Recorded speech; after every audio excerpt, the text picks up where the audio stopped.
സൊപ്പൂസ് beauty and tasty ചാനലിൻ്റെ പുതിയ എപ്പിസോഡിലേക്ക് എല്ലാവർക്കും സ്വാഗതം. ഇന്ന് ഏറെ വാർത്താ പ്രാധാന്യമുള്ള അറബ് ഇസ്രായേൽ പ്രശ്നം, എന്താണ് അതിൻ്റെ യഥാർത്ഥ ചരിത്രം, അതിനെക്കുറിച്ചാണ് ഇന്നത്തെ വീഡിയോയിൽ ഞാൻ ചെയ്യാൻ പോകുന്നത്. നിങ്ങൾക്ക് ഈ വീഡിയോ ഇഷ്ടമായാൽ ലൈക്ക് ചെയ്യുക, ഷെയർ ചെയ്യുക, സബ്സ്ക്രൈബ് ചെയ്യുക. എല്ലാവരുടെയും സപ്പോർട്ട് പ്രതീക്ഷിച്ചുകൊണ്ട് എല്ലാവർക്കും എൻ്റെ വീഡിയോയിലേക്ക് സ്വാഗതം.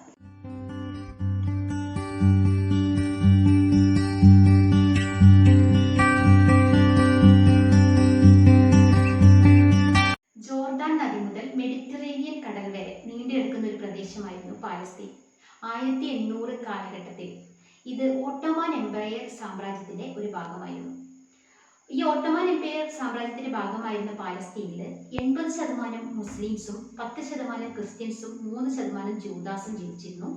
ഇവരെല്ലാവരും നല്ല രീതിയിൽ നല്ല ഐക്യത്തോടെ ജീവിച്ചു പോന്നിരുന്നു എന്നാണ് പറയപ്പെടുന്നത്. ഈ സമയത്ത് പല കാരണങ്ങൾ കൊണ്ടും ഈ 3% അവിടെയുള്ള ജൂദാസിന് പല സ്ഥലങ്ങളിലേക്കും കുടിയേറി പാർക്കേണ്ടതായിട്ട് വന്നിട്ടുണ്ട്. അധികം അവർ യൂറോപ്യൻ കൺട്രീസിലേക്കാണ് കുടിയേറി പാർത്തിരുന്നത്. എന്നാൽ ഈ കുടിയേറി പാർത്ത ജൂദാസിനൊന്നും അവിടെ അത്ര നല്ല സ്വീകരണമല്ല കിട്ടിയത്. ജർമ്മനി പോലെയുള്ള രാഷ്ട്രങ്ങളിലൊക്കെ ജൂദാസിനെ കൊന്നൊടുക്കിയ സംഭവങ്ങൾ നമ്മൾക്കറിയാം. അപ്പോൾ 1878 കാലഘട്ടത്തില് സിയോണിസ്റ്റ് പ്രസ്ഥാനം എന്ന ഒരു പ്രസ്ഥാനം നിലവിൽ വന്നതിന്റെ ഭാഗമായിട്ട് ഇവർ ഒരു ദേശീയതയുടെ ഭാഗമായിട്ട് ഈ ജൂദാസ് എല്ലാം അവരുടെ വാഗ്ദത്ത ഭൂമിയായ ജെറുസലേമിലേക്ക് തിരിച്ചു വരണം എന്നൊരു ആഹ്വാനം ഈ സിയോണിസ്റ്റ് പ്രസ്ഥാനത്തിലൂടെ ഉണ്ടായതിനെ തുടർന്ന് ഈ ജൂദാസ് എല്ലാം തിരിച്ച് പാലസ്തീനിലേക്ക് തന്നെ, ഈ ജെറുസലേമിലേക്ക് തന്നെ തിരിച്ച് പലായനം ചെയ്തുകൊണ്ടിരുന്നു. ഈ തിരിച്ചു വന്ന ജൂദാസ് എല്ലാവരും ആഗ്രഹിച്ചത് എന്താണെന്ന് വെച്ചാൽ, ഈ സിയോണിസ്റ്റ് പ്രസ്ഥാനത്തിന് മെയിനായിട്ട് പറയുന്നത് എന്താണെന്ന് വെച്ചാൽ, ഇവരുടെ വാഗ്ദത്ത ഭൂമിയായ ജെറുസലേമിന്റെ അടുത്ത് ഇവർക്ക് ഒരു ഇസ്രായേൽ എന്ന് പറയുന്ന ഒരു ജൂത രാഷ്ട്രം സ്ഥാപിക്കണം എന്നതായിരുന്നു. അങ്ങനെ അവർ എല്ലാവരും ഇങ്ങോട്ടേക്ക് തന്നെ പലായനം ചെയ്തു. എന്നാൽ ഈ അറബ് രാഷ്ട്രമായി കണക്കാക്കിയിരുന്ന പാലസ്തീനിൽ അവർക്കൊരു അറബ് രാഷ്ട്രമായി പ്രഖ്യാപിക്കാൻ ഒരിക്കലും കഴിഞ്ഞിട്ടില്ല. അപ്പോൾ ഈ അറബ് രാഷ്ട്രക്കാലത്തിലെ മുസ്ലിംസിന് ഇതൊട്ടും ഇവിടെ ഒരു ഇസ്രായേൽ ജൂത രാഷ്ട്രം സ്ഥാപിക്കുന്നതിനോട് ഒരിക്കലും യോജിക്കാനും പറ്റുന്നുണ്ടായിരുന്നില്ല. അങ്ങനെ ഇവർ തമ്മിൽ ഇവിടെ ഇങ്ങനെ പ്രശ്നം പുകഞ്ഞുകൊണ്ടിരുന്നു. ഈ സമയത്താണ് ഒന്നാം ലോക മഹായുദ്ധം വന്നു. ഒന്നാം ലോക മഹായുദ്ധ സമയത്ത് ഓട്ടോമാൻ എംപയറെ ബ്രിട്ടൻ്റെയൊക്കെ എതിർ വംശമായിട്ടാണ്, എതിർ പാർട്ടിയായിരുന്നു ഈ ഓട്ടോമാൻ എംപയർ. അപ്പം ഇവരെ തോൽപ്പിക്കണമെങ്കിൽ ഈ പാലസ്തീനിലുള്ള മുസ്ലിംസും പാലസ്തീനിലുള്ള ജൂദാസിന്റെയും കൂടെ നിർത്തിയാലേ ബ്രിട്ടന് ഓട്ടോമൻ എംപയറെയൊക്കെ തോൽപ്പിക്കാൻ കഴിയൂ എന്ന സ്ഥിതിയിലേക്ക് ബ്രിട്ടൻ നേരെ ജൂദാസിന്റെ അടുത്ത് വന്നിട്ട് പറഞ്ഞു, ഒരു ഉടമ്പടി ഒപ്പുവയ്ക്കാണ്. ബാൽഫോർ ഡിക്ലറേഷൻ എന്നാണ് ആ ഉടമ്പടിക്ക് പറയുന്നത്.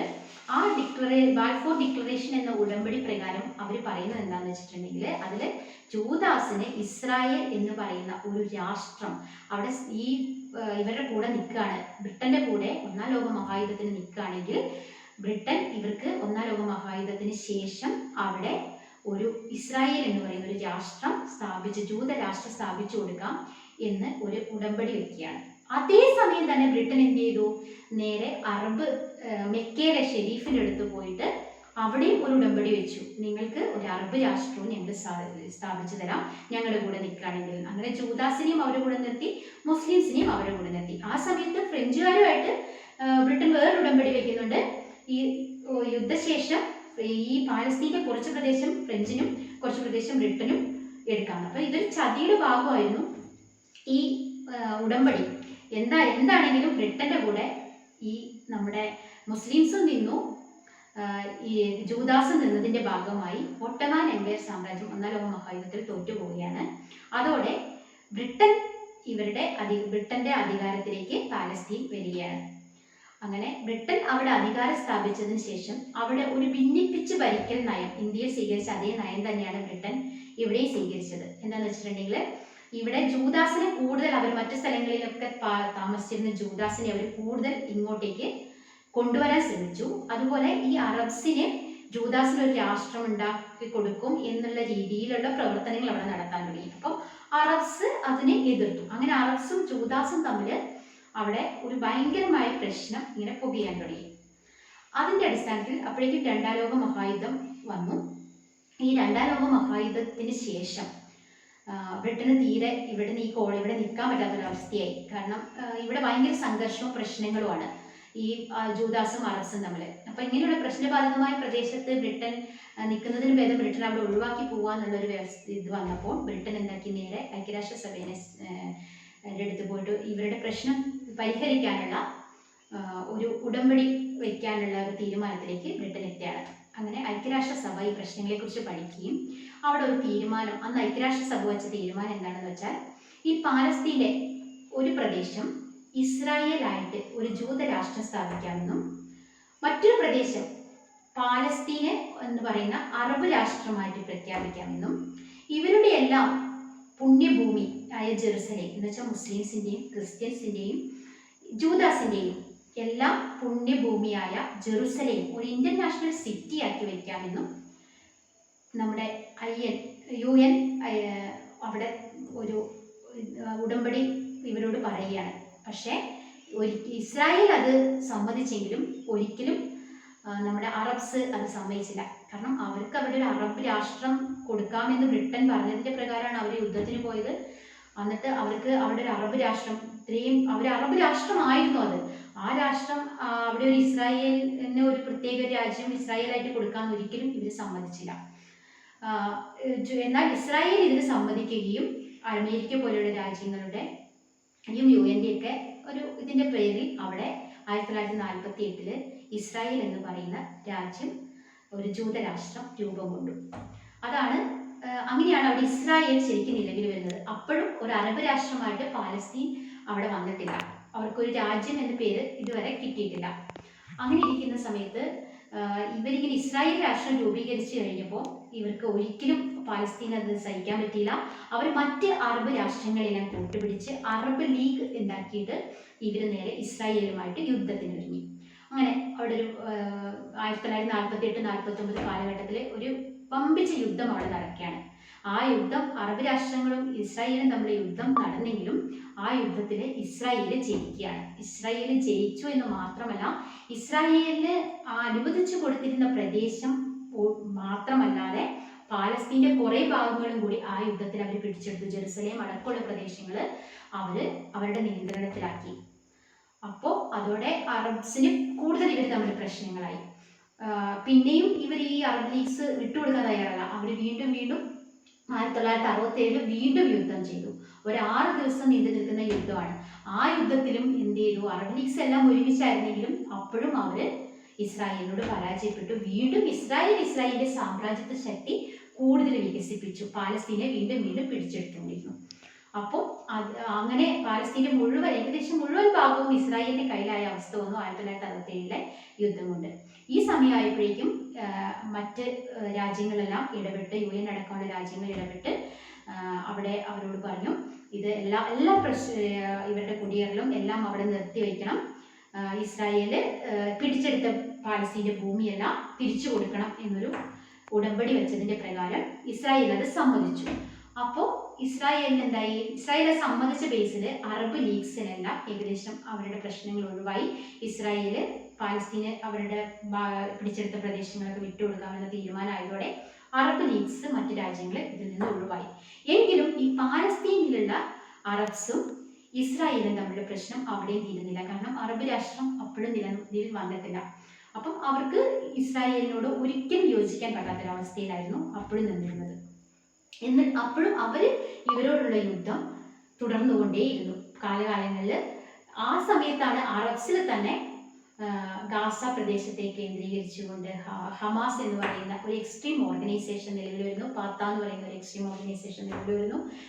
പിന്നെ ഈ പാലസ്തീൻ ഒരു ഐക്യകണ്ഠേന ഒരു നേതൃത്വം ഇല്ലാത്തത് കൊണ്ട് തന്നെ ഇങ്ങനത്തെ എക്സ്ട്രീം ഓർഗനൈസേഷൻസ് ആണ് ഇവരുമായിട്ട് ഇസ്രായേലുമായിട്ട് യുദ്ധം ചെയ്യുന്നത്. ഇത്ര യുദ്ധം ചെയ്താലും അപ്പോഴൊക്കെ ഇസ്രായേലാണ് ജയിച്ചുകൊണ്ടിരുന്നത്. അങ്ങനെ ഓസ്ലോ ഉടമ്പടി, എല്ലാ രാഷ്ട്രങ്ങളും ഇടപെട്ട് ഇവർ നമ്മൾ ഭയങ്കര പ്രശ്നത്തിലേക്ക് പോയപ്പോൾ ഒരു ഓസ്ലോ ഉടമ്പടി വെച്ചു. എല്ലാ പ്രവർത്തനങ്ങളും ഇസ്രായേലിൻ്റെ പാലസ്തീൻ്റെ അങ്ങോട്ടും ഇങ്ങോട്ടുള്ള എല്ലാ പ്രവർത്തനങ്ങളും അവിടെ നിർത്തിവെക്കണം എന്നുള്ളതായിരുന്നു ആ ഉടമ്പടി. അതൊക്കെ എല്ലാവരും അംഗീകരിച്ചിരുന്നു. എങ്കിലും പാലസ്തീൻ്റെ മുഴുവൻ പ്രദേശങ്ങളും തന്നെ നിയന്ത്രണം ഇസ്രായേലിൻ്റെ കയ്യിലായിരുന്നു. ഇസ്രായേൽ പുതിയ പുതിയ ഹൗസിംഗ് പ്രോഗ്രാമുകളും സെറ്റിൽമെന്റുകളും ഉണ്ടാക്കി പാലസ്തീനിൽ അധികാരം സ്ഥാപിച്ചുകൊണ്ടിരുന്നു. ഈ 1948 യുദ്ധസമയത്ത് തന്നെ ഒരു 2 ലക്ഷത്തോളം കുടുംബം ഇസ്രായേൽ എന്ന രാഷ്ട്രമുണ്ടാക്കിയ സമയത്ത് ഇസ്രായേലിൽ നിന്ന് പലായനം ചെയ്തിരുന്നു മുസ്ലിം കുടുംബങ്ങൾ. അവര് ഷെയ്ഖ്ജാര പോലെയുള്ള സ്ഥലങ്ങളിൽ, അന്ന് ജോർദാനായിരുന്നു ഷെയ്ഖ്ജാരയൊക്കെ ഭരിച്ചിരുന്നത്. ആ ജോർദാന്റെ ഗവൺമെന്റിന്റെയും UN-ന്റെയും എല്ലാം സപ്പോർട്ടോടുകൂടി അവിടെ ഷെയ്ഖ്ജാര എന്ന് പറയുന്ന സ്ഥലത്തൊക്കെ വീട് വെച്ച് താമസിച്ചിട്ടുണ്ടായിരുന്നു ഈ പലായനം ചെയ്യപ്പെട്ടവർ. ആ ഷെയ്ഖ്ജാരയൊക്കെ ഈ ഇസ്രായേൽ പിന്നീട് അവരുടെ അധീനതയിലാക്കി പിടിച്ചെടുക്കുകയും അവിടെ നിന്ന് അവിടെ താമസിച്ചിരുന്ന അന്ന് കുടിയേറി പാർത്ത മുസ്ലിംസ് കുടുംബങ്ങളുടെ സന്തതി പരമ്പരകൾ അവരോട് അവിടുന്ന് ഒഴിവായി പോവാൻ ഇവര് പറയുകയും ചെയ്യുന്നതാണ് നമ്മൾ പിന്നീട് കാണുന്നത്. കാരണം ഇസ്രായേൽ വളരെ കണ്ണിങ് ആയ രീതിയിൽ പാലസ്തീൻ്റെ ഓരോരോ പ്രദേശങ്ങൾ കൈക്കലാക്കുകയും ജെറുസലേമിൻ്റെയൊക്കെ ഫുൾ ആധിപത്യം ഇവർ തിരിച്ചെടുക്കുകയും ചെയ്യുന്നതാണ് നമ്മുടെ ചരിത്രത്തിലൂടെ കാണാൻ പറ്റുന്നത്. പാലസ്തീൻ്റെ ഓരോ പ്രദേശങ്ങളിലും ഒരു സ്ഥലത്തു നിന്ന് മറ്റൊരു സ്ഥലത്തേക്ക് പോകണമെങ്കിൽ ഇസ്രായേലിന്റെ ചെക്ക് പോസ്റ്റ് കടന്നു പോകേണ്ട ഒരു അവസ്ഥ.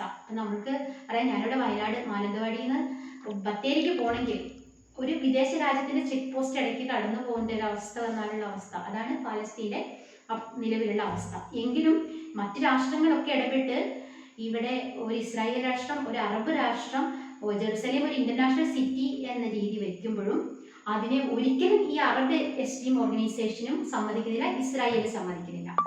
അങ്ങനെ ഒരു പ്രശ്നമുണ്ട്. അതുകൊണ്ട് ഇവിടെ യാതൊരുവിധ എന്താ പറയുക കോംപ്രമൈസിനും ഈ എക്സ്ട്രീം ഓർഗനൈസേഷൻസ് ആണോ അതിന് കാരണം എന്നറിയില്ല, ആരും അതിന് സമ്മതിക്കാത്തത് കൊണ്ട് ഇതേ രീതിയിൽ തന്നെയാണ് തുടർന്നു പോകുന്നത്. അപ്പോൾ ഇതാണ് അവിടുത്തെ പ്രശ്നം. ഈ ഇടയ്ക്കിടയ്ക്ക് ഹമാസ് പോലെയുള്ള ഓർഗനൈസേഷൻസ് ഇങ്ങോട്ട് കയറി മിസൈലുകളും റോക്കറ്റുകളും ആയിരിക്കും ഇവർ തിരിച്ചയക്കും. അവിടെ എപ്പോഴും ഇങ്ങനെ പ്രശ്നങ്ങൾ നിലനിൽക്കാന്നല്ലാതെ അവിടെ ഒരു അറബ് രാഷ്ട്രമോ ഒരു പ്രത്യേകമായിട്ടുള്ള ഒരു നിയമങ്ങളും അവിടെ വരുന്നില്ല എന്നതാണ് അവിടുത്തെ ഒരു പ്രധാന സിറ്റുവേഷൻസ്.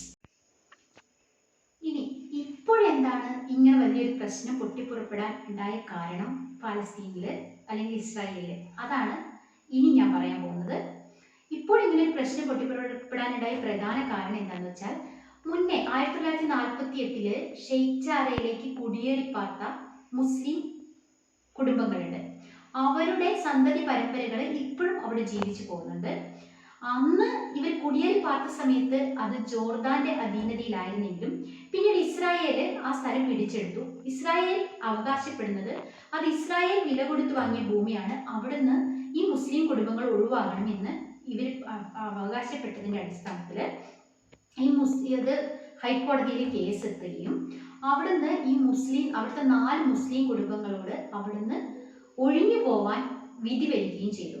അപ്പം ഇപ്പോഴത്തെ ഈ റംസാൻ മാസത്തിന്റെ ലാസ്റ്റ് ദിവസമായപ്പോഴേക്കും മെയ് 10 ആയിരുന്നു അത് വീണ്ടും അവർ സുപ്രീം കോടതിയിലേക്ക് ആ കേസ് കൊടുത്തിട്ട് സുപ്രീം കോടതിയിൽ നിന്ന് വിധി മെയ് 10 വരും. അപ്പൊ അതിന്റെ റംസാൻ മാസത്തെ ലാസ്റ്റ് വെള്ളിയാഴ്ച അവിടെ എല്ലാവരും ഈ മുസ്ലിംസ് എല്ലാവരും ഇതിന്റെ എന്ത് നടക്കും എന്നുള്ള ഒരു ഇതിന്റെ പ്രതിഷേധ സൂചകമായി ജെറുസലേമിലെ മോസ്കിൽ ഇവരെല്ലാവരും കൂടെ ഒത്തുകൂടിയതിന്റെ ഭാഗമായിട്ട് ഇസ്രായേലിയൻ സൈന്യം ഇവരെ എതിർക്കാനായിട്ട് ഈ മോസ്കിലേക്ക് കയറി.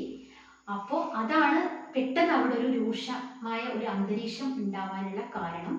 അപ്പോഴേക്കും ഈ പാലസ്തീൻ്റെ എക്സ്ട്രീം ഓർഗനൈസേഷനായ ഹമാസ് ഇസ്രായേലിനോട് ആവശ്യപ്പെട്ടു 24 മണിക്കൂറിനകം ഷെയ്ഖ്ജാരയും ഒഴിഞ്ഞു പോകണം, ഷെയ്ഖ്ജാരയിലെ കുടുംബങ്ങളിലുള്ള അവിടെയുള്ള ഈ ഇസ്രായേലിന്റെ ആധിപത്യവും അവസാനിപ്പിക്കണം, പിന്നീട് ഈ മോസ്കിൽ കയറിയ ഇസ്രായേലിന്റെ പട്ടാളത്തെ ഉടനെ തന്നെ 24 മണിക്കൂറിനകം പിൻവലിക്കണം എന്നൊരു ഓർഡർ ഹമാസ് കൊടുത്തു. ഇല്ലെങ്കിൽ ഹമാസ് ഇവരുമായിട്ട് യുദ്ധം ചെയ്യും എന്നുള്ളൊരു ഓർഡർ കൊടുത്തു. പക്ഷെ ഒരിക്കലും ഇസ്രായേൽ അതിന് തയ്യാറായില്ല.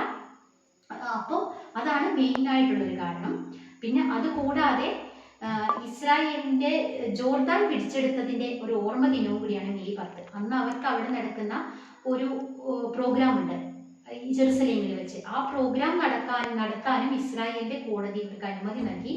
അപ്പോൾ അതൊക്കെ ഈ സംഘർഷത്തിലേക്ക് നയിച്ചു.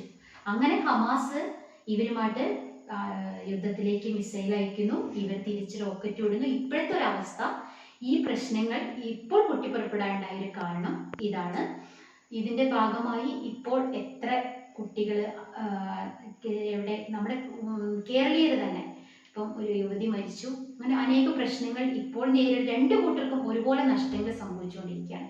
ഇതിനെന്താണ് ഒരു പ്രതിവിധി എന്ന് ചോദിച്ചാൽ ഇപ്പോൾ നമ്മുടെ എല്ലാവരും പറയുന്നത് അവിടെ ഒന്നുകിൽ ഒരു ഇന്ത്യ പോലുള്ളൊരു ജനാധിപത്യ രാഷ്ട്രം ഉണ്ടാക്കുക, എന്നിട്ട് മുസ്ലിംസിനും ജൂദാസിനും എല്ലാവർക്കും ഒരേ അവകാശത്തോടെയുള്ള ജെറുസലേമിനെ തലസ്ഥാനമാക്കിക്കൊണ്ട് ഒരു രാഷ്ട്രം ഉണ്ടാക്കുക എന്ന വാദവും നിലനിൽക്കുന്നുണ്ട്. ഇസ്രായേലിന് ബാക്കിയുള്ള സ്ഥലം പാലസ്തീനായിട്ട് ഒരു അറബ് രാഷ്ട്രമാക്കി, 2 രാഷ്ട്രമാക്കി ജെറുസലേമിനെ ഇന്റർനാഷണൽ സിറ്റിയാക്കി മാറ്റി നിലനിർത്താനും അഭിപ്രായപ്പെടുന്നവരുണ്ട്. എന്താണെങ്കിലും ഇതിലൊന്നും തീരുമാനമാകാതെ ഇപ്പോഴും യുദ്ധം തുടർന്നുകൊണ്ടേയിരിക്കുകയാണ്. ഒന്നും അറിയാത്ത പാവങ്ങൾ മരിച്ചുകൊണ്ടേയിരിക്കുകയാണ്. ഇതാണ് ഇന്നത്തെ ഇസ്രായേൽ അറബ് കോൺഫ്ലിക്റ്റിൻ്റെ ഒരു സംക്ഷിപ്ത രൂപം. എൻ്റെ വീഡിയോ ഇഷ്ടമായാൽ എല്ലാവരും ലൈക്ക് ചെയ്യുക, ഷെയർ ചെയ്യുക, എന്നെ സപ്പോർട്ട് ചെയ്യുക. നന്ദി.